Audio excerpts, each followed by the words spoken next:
morning and welcome to Sunday School for Sunday, September 3rd. My name is Brandon Keaton. I'm the Director of Music Ministries here at First Methodist of Albany. And today we're going to begin a new series that's called Love Completes, Law Falls Short. Now this is going to be a series that will look at a few scenarios from the life of Jesus as found in the Gospels, and how he confronted the law. Oftentimes we get so caught up doing the right thing that we don't always ask what's the best thing, or what does Jesus really want us to do. And so we're going to look at this first week a passage from Luke chapter 11 where Jesus confronts hypocrisy. And so let's just dive right in. Luke chapter 11, beginning at verse 37, says, "When Jesus had finished speaking, a Pharisee invited him to eat with him. So he went in and reclined at the table. But the Pharisee was surprised when he noticed that Jesus did not first wash before the meal." Now let's just stop right there. So first of all, we have a couple of cultural issues here. One is we notice that this Pharisee has invited Jesus over to have dinner with him, and it says that he reclined at the table. So this means that he was laying down to eat. And so some of you have seen some pictures of the Last Supper where everyone is sitting down around a table. Well, this would have been more of a triclinium, a three-sided table where that was low to the ground, and so everyone would recline. So they would lay on one, on their left side, and they would use their right hand to eat with. And so this was something that all Jews were supposed to do at Passover. And so, but this seems to be just a regular old dinner, but it means that the Pharisee probably had a little money, and this was kind of a nice get-together. Another cultural thing that we notice here is it says the Pharisee was surprised that Jesus did not wash his hands first. It was becoming a practice in first century Judaism to wash before you ate. Now granted, it is a good idea, washing your hands, especially in the world we live in today. It's better to wash your hands than not. Mom always said cleanliness is next to godliness. Well, Jesus didn't say that, though. And so Jesus is not saying later on not to wash your hands. He's saying that the reasons behind why you're washing your hands, just so you think you're purifying yourself, that may be taking it just a little too far. So if we move on to verse 39, it says, "Then the Lord said to him, 'Now then, you Pharisees clean the outside of the cup and dish, but inside you are full of greed and wickedness. You foolish people, did not the one who made the outside make the inside also? But now, as for what is inside you, be generous to the poor, and everything will be clean for you. Woe to you, Pharisees, because you give God a tenth of your mint, rue, and all other kinds of garden herbs, but you neglect justice and the love of God. You should have practiced the latter without leaving the former undone.'" We've got several things. Jesus really kind of goes right to the point. He's flabbergasted as to why this Pharisee is so worried about this. And now remember, the Pharisees got a bad rap in the Gospels, but really they were good people who just wanted to follow the law and who wanted to do what was right as far as they understood that God had commanded them. But Jesus, of course, has a better way, and his way has to do with relationship rather than rigid rules. And so he says, you foolish people, God made the outside of the cup, but he also made the inside of the cup, okay? It's the same, okay? So don't think that you can just wash your hands and everything is going to be okay.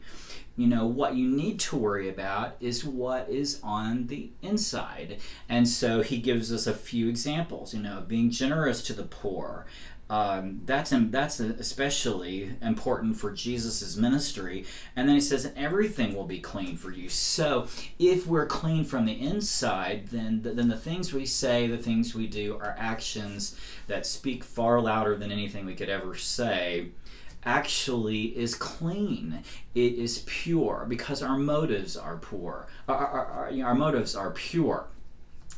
It is fascinating to me because the Pharisees are always looking for a way around that, and I think we do that too, don't we? Sometimes we think, if I can just do A, B, or C, everything is going to be fine, and that'll be good.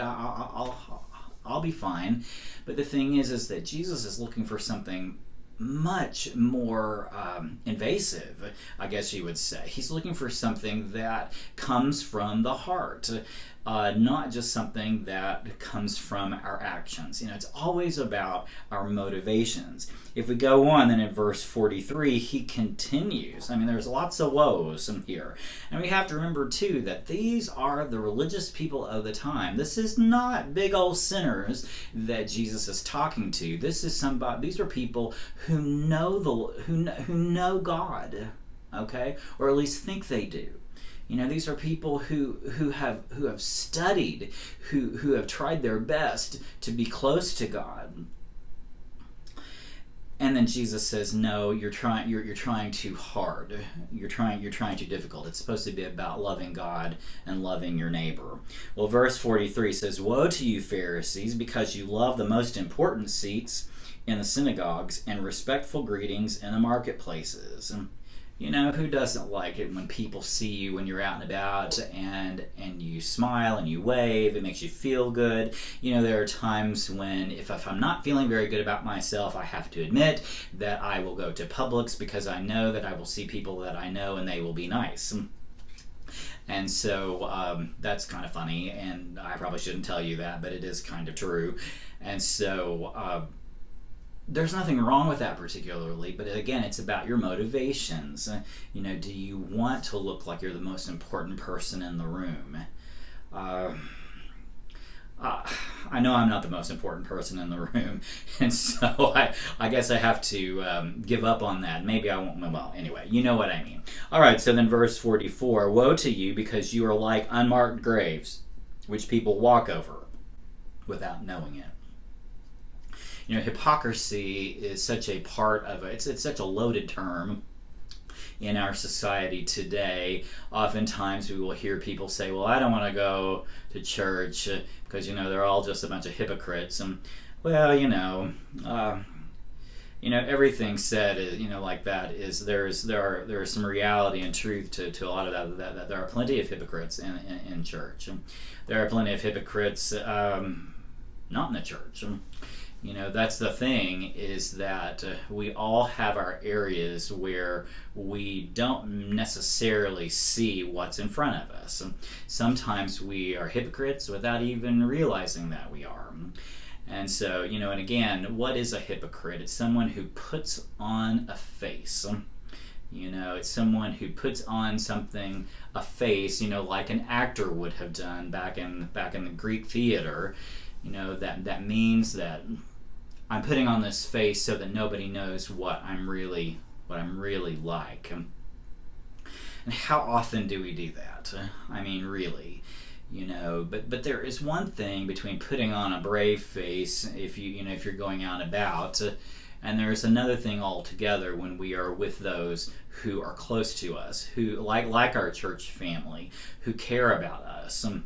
I think one of the best things that we could ever do for each other is remove our masks, so that way people know who we really are, what we really stand for, and what we want to accomplish, which of course is to see the kingdom of God built on this earth. We want to see him again, and we want to be like him, and we want for our friends and for our family to be well and whole. But one of the first steps to that is taking away the mask. I know that is more difficult than it sounds, but the truth of the matter is that when we hit rock bottom, oftentimes that's the thing that goes. And you know, people who have fallen into that, into a really rough, low situation like that, have always told me that that is one of the most liberating things that ever happen to them, because they don't have to worry about the mask anymore. And I pray, dear Lord, that we would be able to be truthful, to be real with each other in a world where it's hard to tell what is true and what is not. Let us be a beacon of truth. Let our face shine the way, and let our face reflect the glory that Jesus has bestowed on us by his Holy Spirit. Thanks be to God for his indescribable gift. Amen.